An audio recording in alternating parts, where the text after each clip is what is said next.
Listen. Listen to the silence before the beat drops. That is where he began. In Gary, Indiana, a small house filled with too many dreams and not enough money.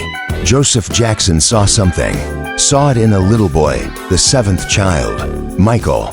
Before the world knew his name, before the glove, before the moonwalk, there was just a voice too big, too pure, for such a small body. Joseph shaped it, honed it, sharpened it. The Jackson Five. 5 brothers, but one star burned brighter, hotter, impossible to ignore. Motown. Hits like dynamite. I Want You Back. ABC. I Will Be There. A child star, yes, but listen deeper. Hear the ache, the yearning in that boy's voice. He was singing grown-up pain with a child's instrument. It was not normal. It was magic. Exhausting magic. Rehearsals instead of recess. Studios instead of sandboxes. The price of that spotlight was a childhood paid in full, upfront. Then, the leap. The solo artist. Off the wall. Disco, yes, but slicker, smoother. With that voice now a man's voice, yet still soaring. Still impossibly agile. Quincy Jones. That meeting changed everything. They aimed for the stars and hit a galaxy.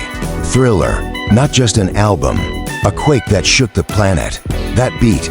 That bass line. That scream. Billie Jean. Watching him, it was not just singing. It was conjuring.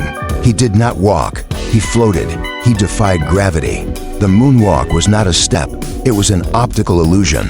A whisper of rebellion against the very ground he stood on. The music videos, mini movies, Beat It, Thriller, changing the game forever. He did not break records. He vaporized them. King of Pop, a title earned, not given. But kings live in castles, and castles have high walls. The fame, it became monstrous, a hungry thing. He built Neverland, a fortress of childhood dreams he himself never truly had. Animals, rides, wonder, a sanctuary or a cage. The world watched, fascinated and fearful. The changes, the pale skin he said was vitiligo, the surgeries. The rumors were a constant drumbeat, ugly, insistent. He was different, profoundly, painfully different, an enigma wrapped in sequins and surgical tape. Then, the shadow fell. The allegations, twice, child molestation accusations. Courtrooms, not concert halls. Settlements, trials.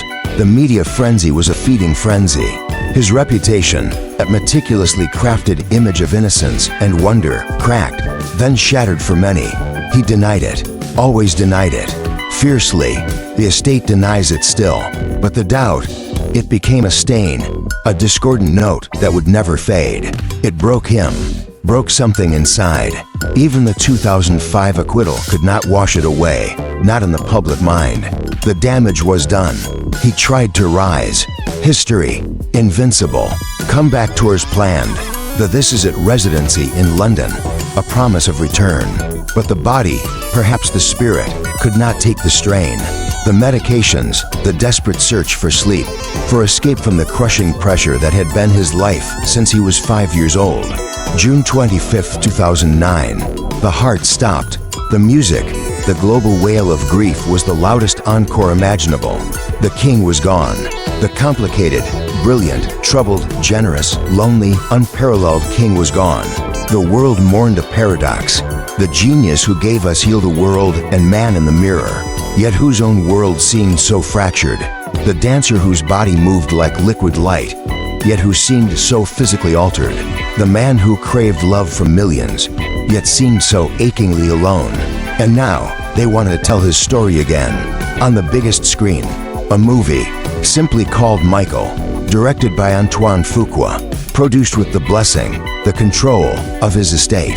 That is key.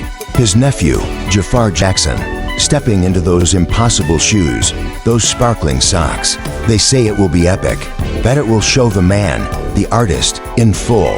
The triumphs, yes, the moonwalk, the records, the sheer blinding light of his talent, the Jackson 5 beginnings, the solo explosion, the global domination.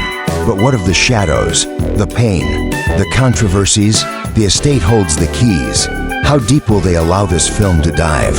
How will they frame the accusations, the trial, the isolation, the physical transformation? Will it be a tribute, polished and protective? Or will it dare to show the true cost, the immense weight of being Michael Jackson? Can any film, even one authorized, truly capture the dizzying heights and the devastating depths of that life? The music will be there, his glorious music. But will we hear the whole symphony, even the discordant notes? He was Michael Jackson, a name that needs no last name, a force of nature, a creator of joy who carried oceans of sorrow, a global icon who seemed, in his heart, to remain that little boy from Gary, chasing a melody only he could truly hear. The movie comes. It will try to explain the unexplainable, to bottle the lightning. We will watch, we will listen, we will remember, and perhaps, just perhaps, we will understand a fraction more of the complicated man who taught the world to moonwalk, but never quite found solid ground himself. The beat goes on, always.